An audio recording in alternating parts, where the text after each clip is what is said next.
Welcome to What Lies Ahead. I'm your host, Chris Ruffini, lead singer of the Long Island band Overthrow. On my podcast, I explore everything related to the hardcore scene through the eyes of artists, promoters, and record labels.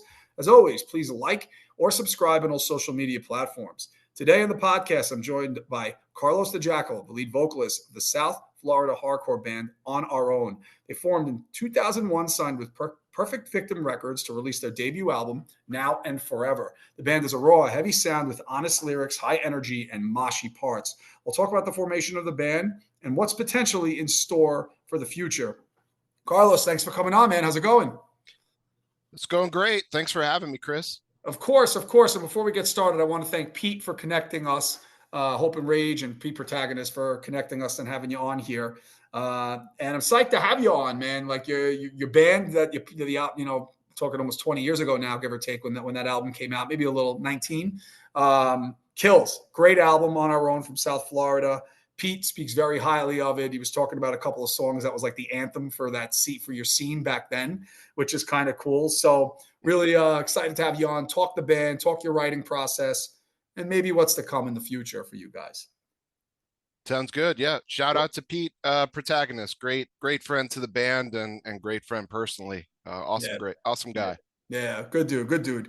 So let's start with you, actually. So Carlos, what was your first interest in music that led to hardcore and then shows? Music was always around growing up. My dad was into the Beatles and the Stones and stuff like that. But then as far as the path to hardcore, I would say it was definitely the punk explosion of the 90s. I was kind of into grunge and stuff before that in the earlier 90s, but then when Rancid and Green Day and Offspring we're all making the rotations on MTV and stuff like that, that's what caught my eye. And from there, then it was the classic pre-internet, just reading the liner notes and finding bands and stuff like that to get into. So it was really, punk rock was my first love, and then I kind of got into metal after that, through compilations and stuff like that. And then as far as introduction to, I guess, modern hardcore, I was handed the Victory Style 2 on tape. Yeah. And that the A side of that tape was just blew me away, especially. Used to listen to that on repeat. So that was a big one for me. And then it was off to the races, as far as hardcore goes. Yeah, it kind of spins from there. It's funny you mentioned the Beatles, like me too. That's how I grew up with them, and I don't know, for some reason a lot of people, the Beatles lead to hardcore. And that's the people on here where it does. Still love the Beatles to this day. And another thing you mentioned too was the punk rock piece of it, right? Like the Green Days and all those bands. And it's just when you're at that age and they were big, it's funny how that music leads you into some of the stuff that you were listening to today. Same here. I was into that as well. So from the Victory comp, you got it. You started listening to it. Do you remember from there? It's like you started looking at the notes, looking at the thank yous, looking at the bands.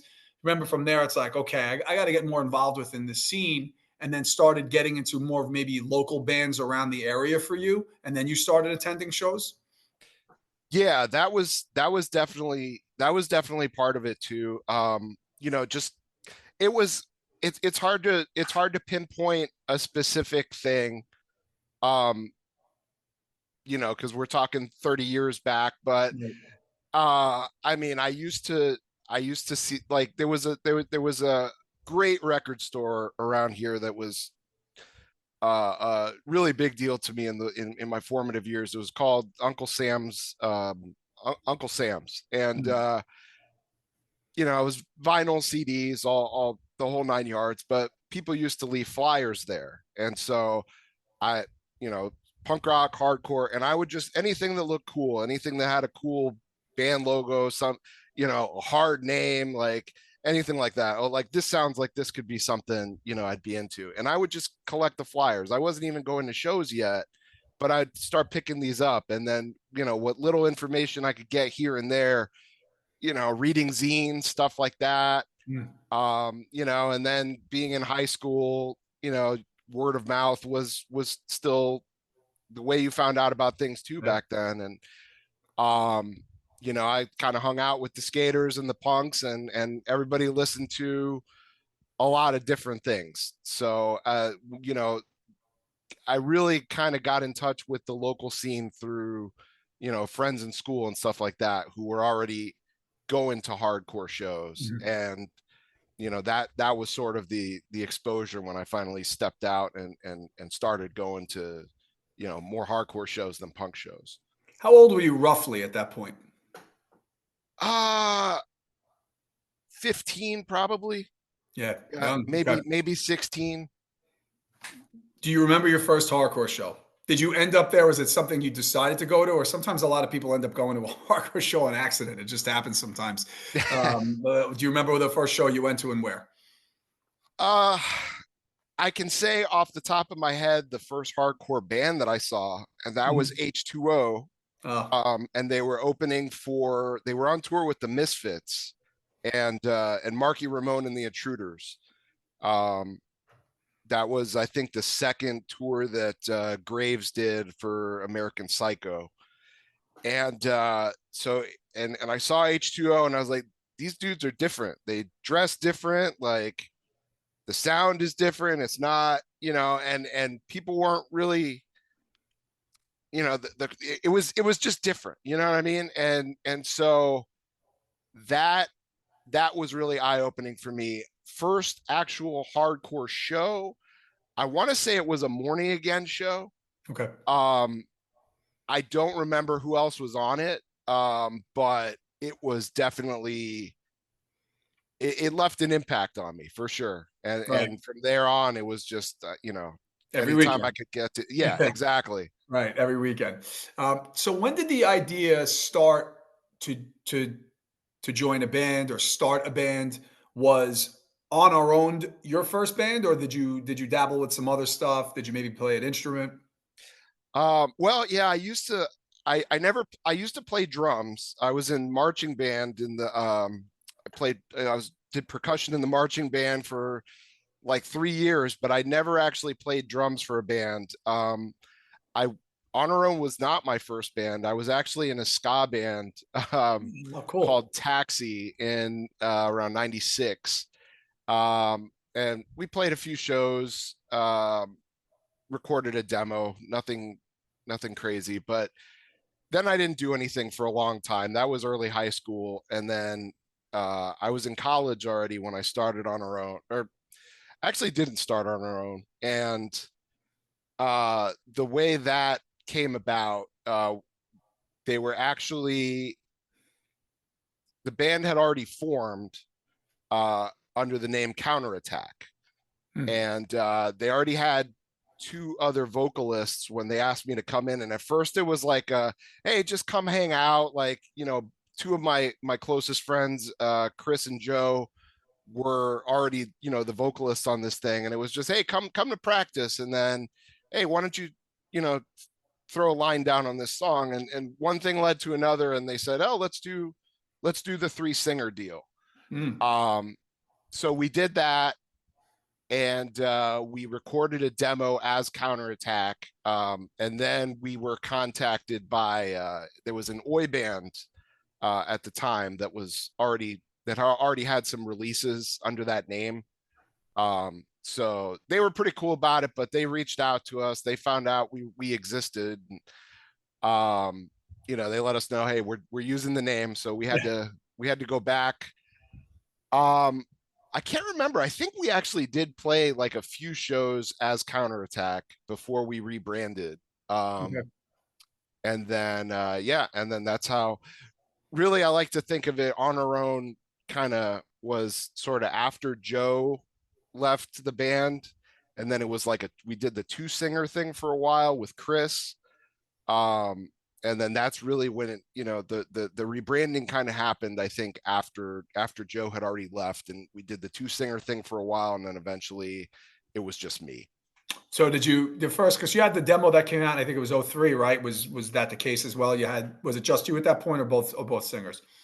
That one was just the '03 one was just me. That was the polished demo that's still kicking around online, but we did some really shitty recordings before that that never really saw the light of day aside from just passing around CDRs in the early days. Uh-huh. Um, but yeah, we did a couple of really really rough demos with the three singer deal.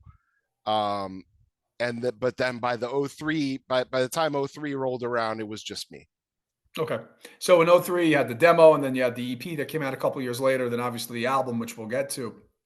Was the idea when you guys started playing, well, first it was landing to everything, right? You had a few singers, then you had a different band name. So then, like, you guys kind of found the unit of the band that you were utilizing, but using moving forward. Was this something that you were doing for fun, or was this something like, you know what, we would love to tour with something like this, or take it, or make it for real in terms of the band, or you guys weren't even thinking that at that point? You were just trying to get the band situated and put out releases. I don't know that there was. I think it was. I mean, I can say that part of the motivation at the time, and especially for me, was really not even going on the road, but at that particular in the early 2000s, there was like I don't want to see the scene was dead, but as far as like straight up hardcore, there wasn't a lot going on. There had been a lot of violence and venues that got shut down, and people just didn't want to book shows because of the violence that was going on from the late '90s into the 2000s, early 2000s. So really, we just wanted to bring back that kind of traditional hardcore sound when everybody else was trying to sound like 18 Visions and stuff like that, which nothing against metalcore 18 Visions. I love them, but my background's in punk. I like more of the straight up traditional hardcore. And the only band that I can think of from around that time, and I don't even think at that time they were doing stuff, was Where Fear and Weapons Meet. And Trust No One, I think, was on kind of a hiatus, but that was another one. So really, we just wanted, it was just trying to do the more straight up hardcore sound when no one else was doing that around here. And just let's play shows and hang out with our friends. Cool. That actually, perfectly led into my next part of what I wanted to talk about with you. You guys, especially with Now and Forever, which we'll get to, is just it's just super heavy, super moshy parts, like a song like 1995. Just the minute it kicks in, it's like right into it. Were you got that you so you that's what you want to just be like straight up hardcore and heavy, right? Like that's Yeah. that's what the goal was, and obviously progression as you keep writing, which you guys clearly did from your other releases. Yeah, absolutely. A lot of credit goes to my boy Nick. He was the founding guitar player. He later went on to do Know the Score, and he's filled in for Integrity and pretty much every Cleveland band that ever did anything. He's gone on to do that, but at the time, he and I just wanted to write heavy hardcore, and we wanted people to mosh and sing along. So Yeah, that and was the it goal. was. Like I said, there's catchy parts. It was high energy. It's super heavy. So you guys, you're writing songs. It sounds like it came pretty quick. You had the demo out in '03, the EP, I guess '05, and then the record '06. So let's jump a little ahead to the record that you put out on Perfect Victim Records, from what I recall. Let's go back. This is a long time ago. Let's go back in time a little bit, because I'm always intrigued by the process in bands. I have a band, so it's intriguing hearing the process in bands and how they go about writing songs. So you guys had the demo, you had the EP.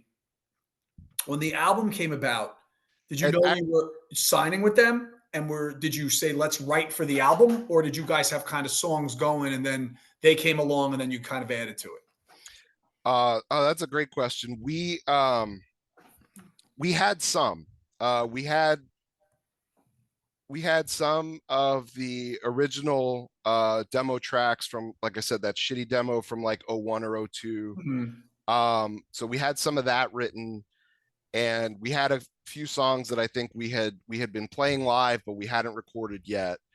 And when the Perfect Victim signed us, then we were like, okay, now he wants us to do a whole album. So then we had to go and write more specifically for the album. And by the way, just a quick thing, because I think the publishing dates on Spotify are incorrect. The Now and Forever actually came out before the EP. Oh, did it? Okay. Yeah, I want to say Now and Forever came out in '04, and then the EP, the split, came out in '05. Okay. So the EP was correct me if I'm wrong, the last release from you guys, really, right? Yeah, Yeah. aside from we had a track, the last thing that we actually did was a track on an Integrity tribute compilation. Okay. We covered Judgment Day, but as far as our releases go, yeah, the '05 EP was the last thing. Got it. Okay. So it sounded you put the album out and then the EP a little bit after. So how did the writing go with when you guys used to write? Did someone come in with the music and then did you have like lyrics laying around, an idea, or you need to hear the music, or at that time you needed to hear the music in order to, okay, this is what I'm going to write about and how I'm going to put the cadence of the. It was a little bit of both. Like I've always, and especially once I started doing the band, I would occasionally, like I'll be driving, I'll be walking around or something, and a line would just kind of pop into my head, and I think, oh, that I like that, I should do something with that. So I would jot it down in a notebook or whatever. And then sometimes I would just write around that. Like sometimes I would put down an entire song that only needed to be touched up a little later. It really all kind of depends. But I would always, just be kind of writing snippets of lyrics, and just kind of saving it for later. And then the rest of the guys would write, they'd put together the song. And then what I used to do is I would go in at that time with a tape recorder and just record at practice whatever they had written musically. And then I would just pop the tape in my car and just listen to it over and over and over again until either, the words, some of the lines that I had written down would jump out at me, or I'd feel like, oh, this could fit here. And then, usually it just starts with like one line and then I end up building around that. Mhm. But yeah, as far as, I would say the lyrics kind of start with just those snippets, that I, can try and work them into the music later on.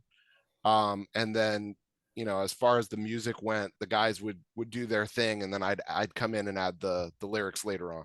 Right, and then fine tune it. So for that album, specifically, Now and Forever, did were there any songs that you recall that did not make the album that you recorded, or pretty everything that's on the album is that was you recorded for it and that's what you put on there? If I remember correctly, that was everything. I don't think that actually. Wait, no, that I lied. On the split EP, we had stuff. I think I want to say it was um, "Don't Leave a Paper Trail" from the split. That was on the '01 demo. Mhm. For some reason, we did not add that. And there was also, yeah, no, "Don't Leave a Paper Trail" was the only one that was left off. I don't remember why. I mean, that was a song that, was always one of the more popular ones in the set. Because it's kind of heavy and it's got some good sing along parts. I'm not sure why we left that off, but most of pretty much everything else was either written for the album or was stuff that we were already rotating in our live set at the time. Good, which is a good thing. And you actually, that's always like a perfect way to experiment or see how the songs are, which actually leads to my next question in a way, because this could help with it. Do you remember how you went about structuring your album track list for Now and Forever? Like, okay, it's like you went with Now and Forever, that's the opener. Did you know that the whole time? Did you know ending with Think for Myself? Like I have it in front of me, so I'm looking here, like, so, and what's, in the heart of it, you have Divide and Conquer. So songs like that you have on there, like how you went about it. Like 1995 is my favorite on it. It's the second to last song, and that could even open up the album, honestly. Like, because it's just like the minute it comes on, it like hits you in the face. So, how did you guys remember going about the structuring the track list? Did every band member have their hand in it, or sometimes there's too many people stirring the food in the pot, So how did that come about? I think, well, with the song Now and Forever, I think from the jump we decided like this would be a good intro, just because we really felt that those lyrics kind of, it was a good opening track because the lyrics were about what we stood for as a band. Mm-hmm. So it was like, let's just come right out from the beginning, like, this is who we are. You're either going to like us or you don't, but this is what we do. And the title track too, which is cool. Right. Yeah. So I think that one was a no-brainer. Think for Myself, we do that kind of fade out with the gang vocals at the end, and I think that was why that was put at the end. But everything in between that, I know that we definitely had discussions around that. And I think everybody kind of contributed with input, but I don't really remember how much conversation actually went into that. It's really hard to think back to that time, as as far as how we arranged the order of the tracks, aside from, like I said, the first two we knew for sure were going to be the openers and the closers, and everything else, yeah, it's hard to remember back then. Yeah. So then you had the album, and then the EP after, so that you built a little catalog there. You had a lot of songs, but you can't obviously play everything live. So how did you guys go about structuring your set list back then? So the set list was basically, we wanted, I would say, the songs that we thought were gonna get the most crowd participation. Yeah. So, the ones with the solid breakdowns, or the sing-along parts, we just tried to build it around that. When we did Now and Forever, like I said, some of that was rushed. I feel like it probably would have been better if we had done it as an EP rather than kind of rush to get enough songs to make an entire album. But the timing was what it was. So there were a few tracks on Now and Forever that, were just kind of okay, but we never really felt like they would translate too well. So some of those, like The Last Just Man, and like, we never really felt like that would, I'm not sure if we ever even played that one. But really it was just like, what's going to get the most crowd participation. And also, and especially at, at that time, we were usually playing, like earlier on in the lineup of a show, like opening up for bands. So we didn't have a lot of time. So it was like, all right, we're going to have a 15-minute set to work with. So we got to, we would just, let's focus on the bangers. What are going to be the ones that, just the all killer no filler kind of approach. What were your favorite songs to play live? 1995. I'm glad you mentioned that one. That's definitely always a favorite. And that one was, personal to me because, I lost my dad when I was 13, and that's Mm. what, the lyrics are about. So it's always been, that was always a really cathartic one for me. And I think that a lot of, the lyrics resonated with a lot of people. So Yeah. that was always a big, energetic sing along. I would also say Don't Leave a Paper Trail was another one. Just for the same similar reasons, heavy and good sing along parts.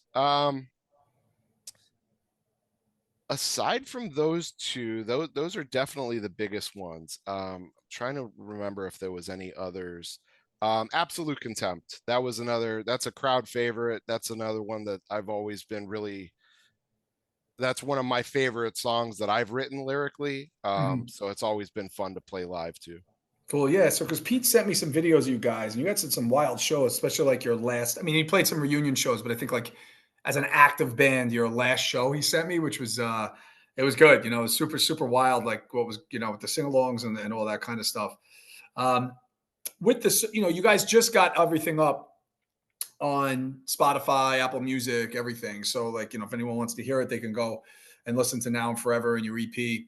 And do you look at on Spotify for artists like streaming and see what songs are streaming? Do you look at that stuff, or you could honestly care less at that kind of stuff? Because because you and I came from a time where like this stuff didn't even exist. So it's like like if someone said this to us in 1999, we'd be like, "What the hell are you talking about?" But Right. this is what it is now, which is it's cool in a way that you could see like people listening to you from all these different places. So you check that stuff out, or you're not really interested in that? I dabble a little bit. Like I actually just I was sort of forced myself into learning about it a little bit more.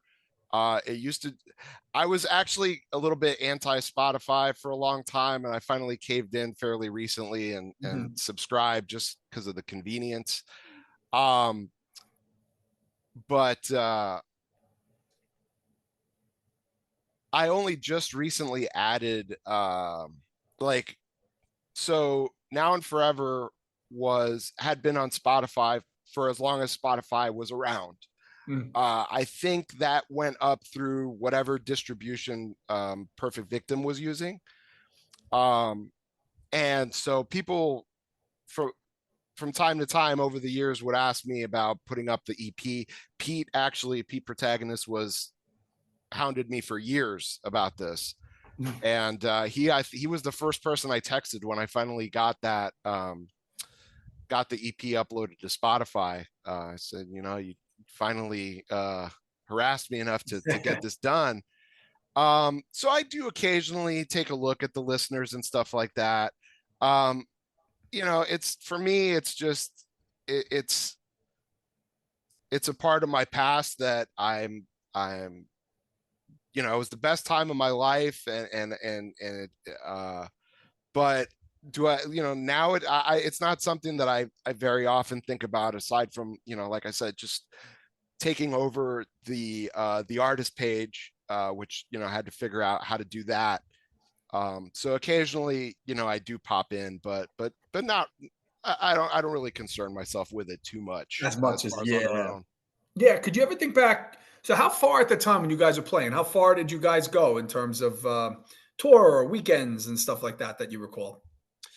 So our first tour uh, was after we put out the demo in '03. The first couple of years of the band, we were playing whatever shows we could get on. Right. Maybe occasionally, we do a road trip and play Orlando or something like that. But then the touring started after the '03 demo came out, and I got to give credit to Protagonist for this as well, because Protagonist basically taught me how to do a DIY tour. Mm. And I went out, I did merch and drove for them on their tour in '03, and I was hawking on our own demos to anyone that would take one from the Protagonist merch table.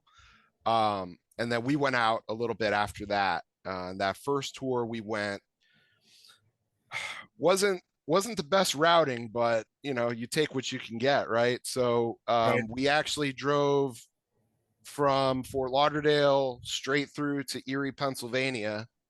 And up north. And that was the first show. That was I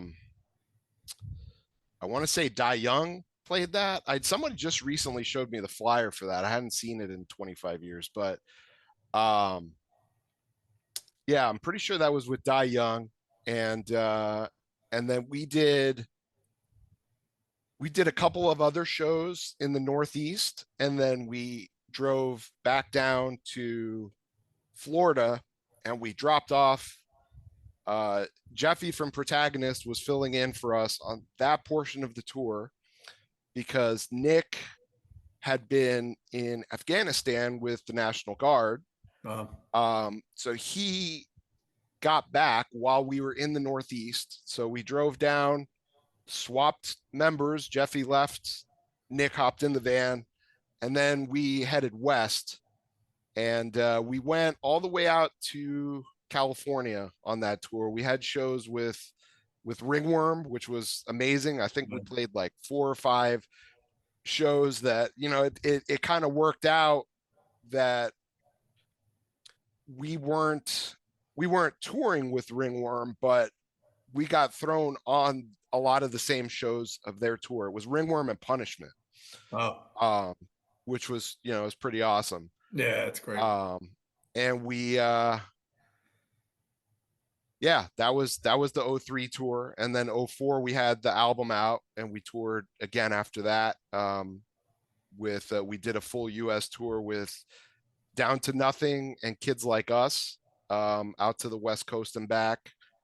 And then in 05, after the split came out, we toured with Die Young for a couple of weeks, and then we toured with a band called Let It Die from the Detroit area, and Folsom from Vegas. We toured with all those guys in 05. Yes. So I feel like I answered more than your original question. No, it's great because it shows how far you guys did get out, and you did play a lot, and it built each year after each release. Anything you could think back on, like any crazy fun show story or road story when you guys were out? Oh man. Probably a lot of stuff, right? I mean, there's always stuff on the road, but yeah. If I had to pick one off the top of my head, I would say Monterrey, Mexico, because that was just one of those tour stories where, Murphy's Law is in effect and everything's going to go wrong. It was like the universe did not want us to play this show. It was the first show that we ever played out of the country. And we had left for that tour in the same van that we had used in for the 04 tour. Okay. And that thing was a piece of junk. We were lucky to have made it back from the 04 tour. Did it break down at all? And, oh yeah, it broke down on the first day. Like right after we had crossed over into Georgia, we were supposed to have our first show in Atlanta, and it was done for. So and we broke down like middle of nowhere, like 2 hours south of Atlanta. And we were in this small town, had the van at the shop. The guys were seeing if there was anything they could do for us. We realized we're stranded.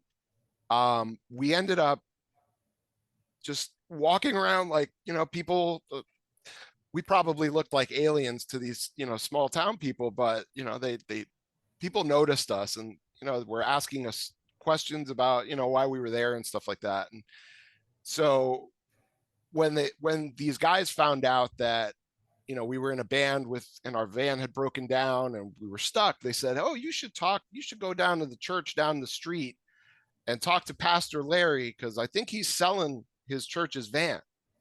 Jeez, really? So what could we do? So we walked over there and we walked to this church, and the guy says, yeah, I'm selling the van. And this, all credit goes to Nick on this one, having just gotten back from Afghanistan. He was kind of flush with cash. He fronted the money for us to, buy this van on the spot. That's crazy. In Georgia. And we weren't able to make it to the Atlanta show, but we did, we picked up where we left off after that. Yeah, so it's like back then too, right? You don't have a cell phone, I don't think, right? Or maybe you did, maybe? We did, yeah. At Okay, that yeah, time so you we can get in did. touch, like, look, we're not making it, Yeah, we were able to let people know, unfortunately, and it sucked because we'd had some good shows in Atlanta prior to that, and we had some friends that were waiting on us there. So I always hated having to cancel a show, but we just physically could not be You there. couldn't get there. Yeah. I apologize if you mentioned with the other van. Where did that end? What happened with the other van? That was I want to say the transmission went out Okay. or no, you know what? We lost power to the whole thing, just shut down on the highway on 75. So we were just barely able to just pull over to the side of the road, but that was it. The power went out, and that was the end of it. It's always vans. There's always a van story all the time. It's like all the time when I have someone on here. Yeah. So I didn't finish answering your question yet, though. I was actually segueing into that with the van story. When we played in Mexico, so what happened with that was we had the church van. We obviously couldn't turn back around and get it registered because we bought it with cash. So we figured we're just gonna roll with this. So we took the plates from the old van and just slapped them on the new van, and just said, "Fuck it, we're just gonna do it. Let's we'll just play dumb if anything happens." Well, that's fine for driving around the US, but when you cross the border, it's it's a little different. And so we had a handler, this guy Fernando. He met up with us. He was the one that had booked the show, and he came with us. We were on tour with Die Young at the time. They all piled into and that's another thing. I don't know why Die Young had their shit together, so I don't know why it was that our van got designated to be the one to cross the border, but for whatever reason, that's what we did. And we made it through the border okay, but then there was a checkpoint, and we got a green light through the checkpoint, and then about a mile down the road, I got pulled over by a pickup truck with guys with assault rifles. Oh my God. Yeah. And they asked to see the papers on the van, and obviously we didn't have them. So right. And I speak fluent Spanish, but I was like, I'm just going to play the dumb gringo American on this. And so I was speaking to them in English, and just acting like a total moron. And so they were nice enough once they realized what the deal was, but they sent us packing back to the border. So then we had to walk across. We basically, everybody took a backpack. We shoved as much merch from the vans into our backpacks as we could. We walked across the bridge and hopped on a bus, and the bus took us to Monterey because it was about, I don't know, a 3-hour drive or so. Mm-hmm. So all of this obviously took time. By the time we actually got down there, it was late. All of the opening bands had already played. And so we're here thinking like, there's not going to be anybody here. Like, we'd already had some bad shows where, either a bad promoter or just nobody showed up. So we were already like going into it expecting the worst. And we got there, and it was the craziest thing. Like, there were so many people there. Wow. And they were all so stoked that we came down, and they had actually stayed, like I said, after all the other bands had played. Um, and it was, I mean, without a doubt, it was the best show I ever played. Because in spite of all that, we still made it there. We sold every single piece of merch that we had brought with us. And just like I said, I mean, it was we felt like rock stars at that show. It was just awesome, and just really felt like we connected with everyone, and they were stoked because in between songs I was speaking in Spanish, to them. So we just really connected with the city of Monterey that day, and It's I'll yeah. never forget it. It was an amazing show. Yeah, it's amazing, right? And you remember that, and it's amazing too. It's like I've had people on here, and just people I've spoke to in the past that have talked about the craziest stuff happening leading up to a show. I can even think of my band of us going and playing in Connecticut and on our way over there, and like all the crap that we dealt with. And again, from Long Island to Connecticut is not what you were dealing with, Right. but at all. But having issues getting there, and then getting there, and the show being incredible. Like with I had Artie White from Indecision was on when he was in Indecision, and they had all their shit stolen, and then they ended up having the best show that night in Europe. And then you're describing this, and I had a feeling as you were talking about it, that's where it was leading. Like it ended up, being such a crazy journey to get there, and then it ended up being amazing. Yeah, absolutely. Yeah. So what ended up? So you toured for a little bit, and then did the band at that point just run its course? And then you ended, and you came back. I know you played some reunion shows here and there and stuff, but yeah, what happened with it after that? You guys just decided, like, look, you know what? Maybe it's time we call it a day with On Our Own. It was a couple of things. So I think part of it was just frustration with, we really, it felt like everything that we did was an uphill battle to get some kind of recognition. And so, it got frustrating to deal with that. I think the biggest frustration for me was people would come and go from the lineup, and we were always having to replace somebody or get a fill in. The core members of the band ultimately, I think was myself and Jared and Nick, the two founding guitar players. They were the two mainstays up to that point. And then they started a band called Know the Score, that sort of started out as a side project, and then that started to gain a lot of traction. And so they got busy with that, and eventually they ended up deciding that they were gonna start doing Know the Score more seriously. And so I found myself in a position, and it sucks because one of the goals that I had set later on, once we started being more serious with On Our Own, one of the only unfulfilled goals that I had with the band was to play overseas. I wanted to play Europe, and I wanted to play Japan. And I had been in touch with a promoter in Europe who was going to take us out for a month. And he was, I don't remember the name of the label, but he had paid Perfect Victim for the rights to put out Now and Forever in Europe. And then he was going to do a tour to promote that. And I was all stoked on it. I had a lineup that was ready to go. And then the guy ended up being a complete flake. He emailed me one day and said, I just did a tour for 25 to Life in Europe and lost a lot of money, so I can't afford to do your tour anymore. I'm very sorry.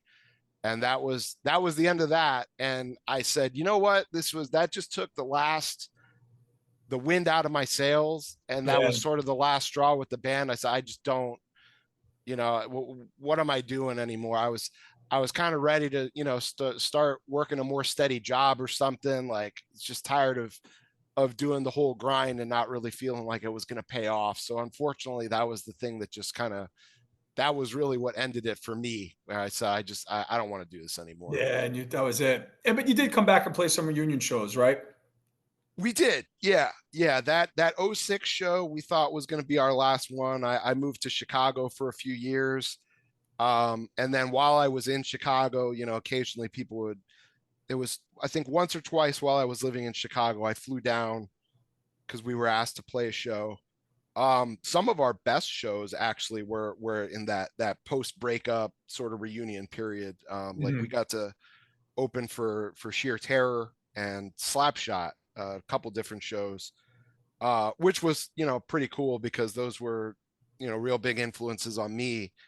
When I had started the band, but we hadn't gotten to play with them during the early years, if you will. Mm-hmm. So with Now and Forever, is there any possibility of looking at reissuing on vinyl? It's funny you should ask that, because that's sort of what led to me figuring out the Spotify thing and taking over the band's page. I did that around January, and so I've been going the last several years to FYA Fest in Orlando, and while I was up there, I was approached by an old friend of mine who used to do a label, and he asked, like, what would you think if we did Now and Forever on vinyl? And I was thrilled about it. So the idea has been put out there. I know that there's been some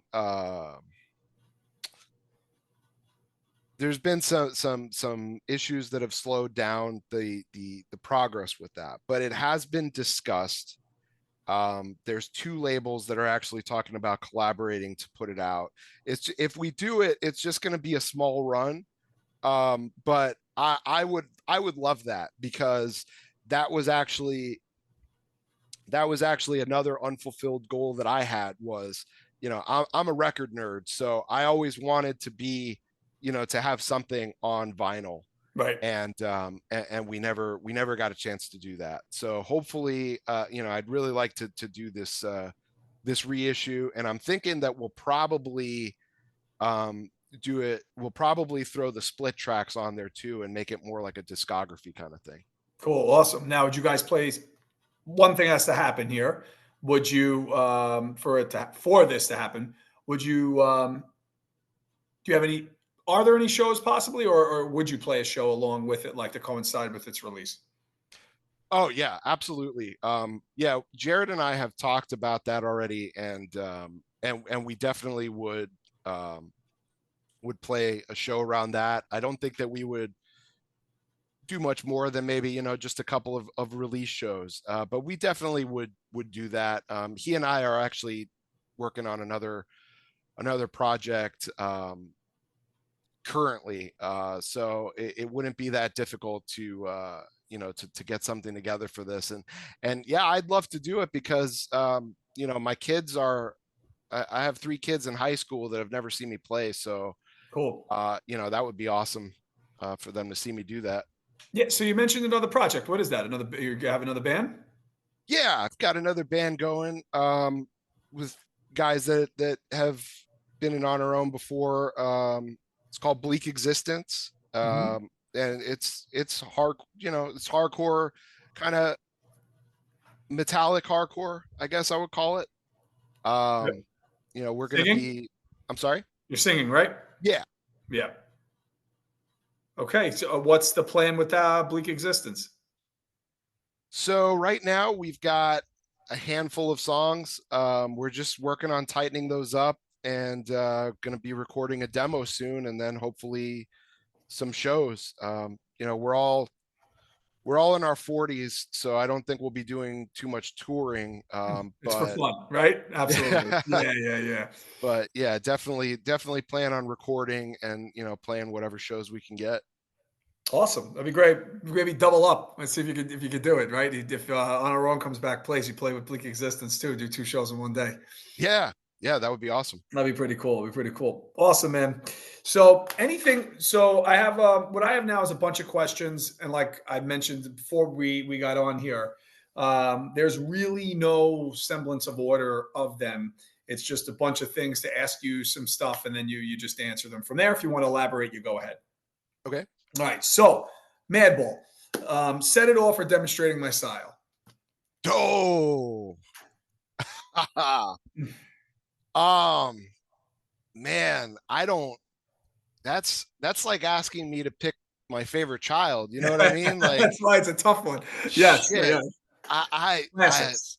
I gotta go. I gotta go with Set It Off though. I mean, I'm literally looking at a promo poster from Demonstrating My Style that I have hanging up here in my office right now, Uh-huh. and I love that album. But no, Set It Off. It's that's the classic, man. You got to It's a go with Set classic. It Off.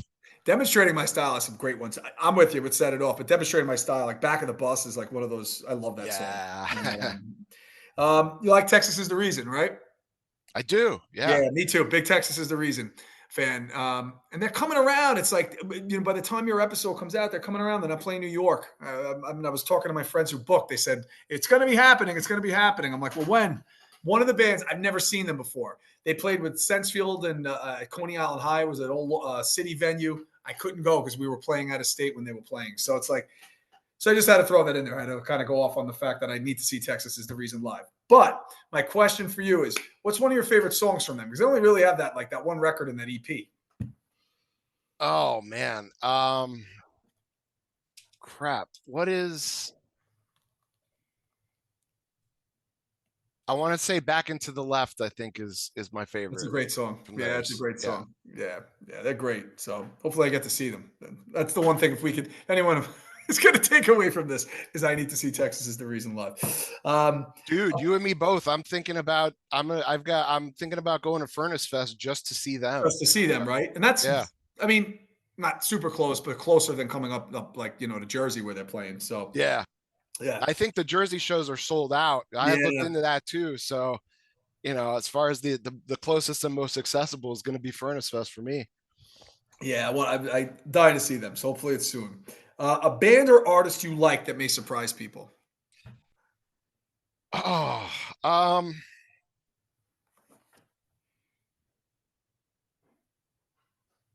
let's go with, I actually love, people will probably be surprised that I love a lot of country music, Mhm. especially older stuff.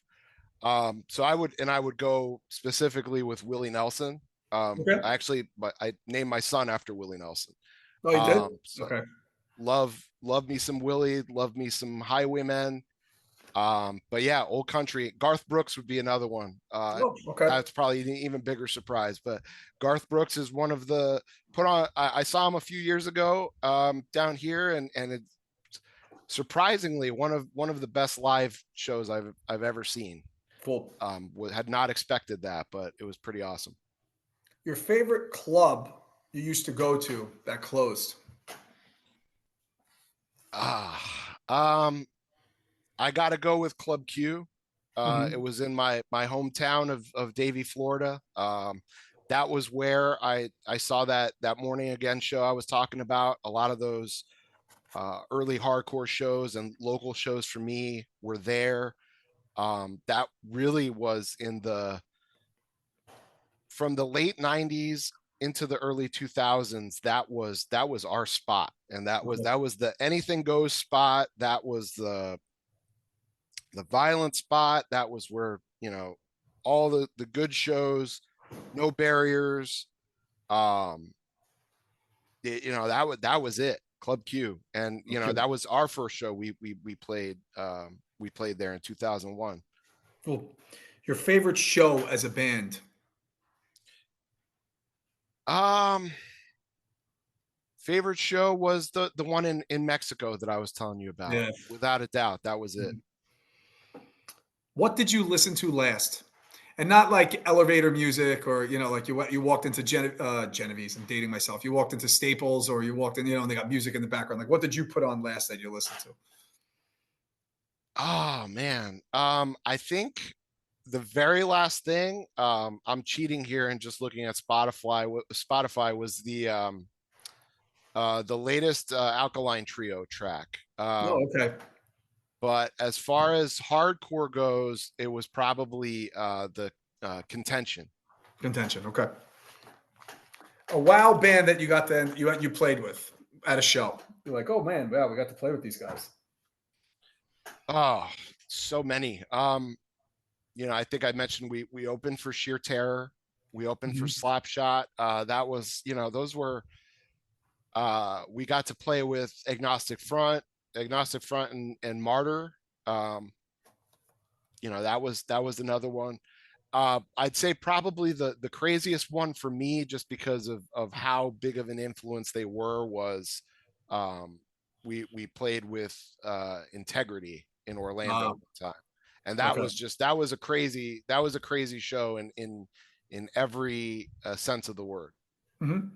Your top three most influential albums. Oh man, that's a tough one. Top three. All right, I gotta go with.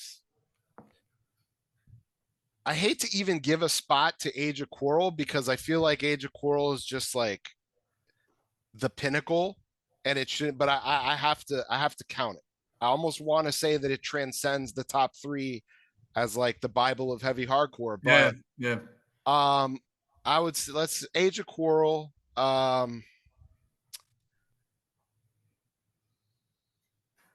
I'm sorry, were we talking just hardcore And, or? oh, and I apologize. You could do anything. You could Oh, even okay. honestly go back to Garth Brooks if you wanted to, or like country music. Yeah, you could do anything. So I'll stick with Age of Quarrel. Mhm. I'll say also my all-time favorite album, any genre, no skips, is And Out Come the Wolves by Rancid. Oh, So that's a I good gotta one. throw that Yeah. on there. And then for a third one, man, I'm just gonna go with what's popping off the top of my head, is Death of Your Perfect World by Buried Alive. Okay. That is a great record. Yeah, it's a good one. So back then, go back, and you're writing now with with Bleak Existence now. But do you prefer writing or performing? Performing. Performing. Yeah, absolutely. Just All right. the that energy, uh, you know, well, and I should say I prefer performing when that collective energy is there. When you're standing in front of a bunch of people who aren't into it, aren't feeling it, aren't paying attention, you kind of just feel like, you know, like you're just going through the if the energy's not there, then I performing is just that. Like, Right. Right. but performing when you're really connecting with a crowd, there's nothing beats that. That's Get such a high from that, Yeah, to I me. would agree, man. Last one, you answered this. Well, called yourself something so before, so I'm still going to ask it. Vinyl or digital? Oh, vinyl. Vinyl. That's 100%. Yeah. why not? Yeah. Digital makes it easier. You can listen to whatever you want, but there's something about vinyl or even a CD, right? Like you just open it up, you get the insert, you have the lyrics, you read the thank you list. I still love all that stuff. Yeah, absolutely. I mean, every once in a while I'll tell myself I need to stop buying records because I'm just running out of places to put them. Mhm. But I can't. I'll take a break for a while, and then I'll still just end up.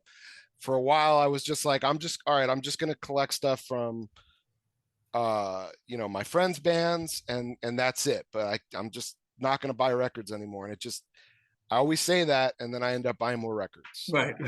You like collecting them. Yeah, you like collecting them. Carlos, thank you so much. Is there anything that you want to end with before sign us off here? Anything with your new band, Bleak Existence? Anything with On Our Own? Anything that I didn't get to cover with you that you wanted to go over? Yeah, I would just say, yeah, keep an eye out for Bleak Existence. We'll be dropping the demo soon. Hopefully, like I said, doing the reissue for the On Our Own stuff, playing some shows again. Um, and then also just want to give a shout out to some of the other bands that the Bleak Existence guys are involved with. Um, so there's Dismissed, There's Domain, which Domain has been doing lots of stuff all over the world recently. Beast Plague, and I think that's it. But those 3 or 4 bands are also, actively doing stuff, and those are all the Bleak Existence guys. So definitely keep an eye out for those other bands as well. But beyond that, no, I can't think of anything else. But it's been great, and I appreciate you having me on. Of course, man. Great conversation. Thanks for coming on, and hang tight. I'm just going to sign us off, and then we'll chat up when I'm done here. Okay. Okay. All right. Thank you for listening to the What Lies Ahead podcast, which is available on all streaming platforms. Go save the What Lies Ahead podcast playlist on Spotify that features all bands that were on the show. For more information on future episodes, you can go to my Instagram account and follow at What Lies Ahead _podcast, and on Facebook by searching What Lies Ahead podcast. See you on the next episode.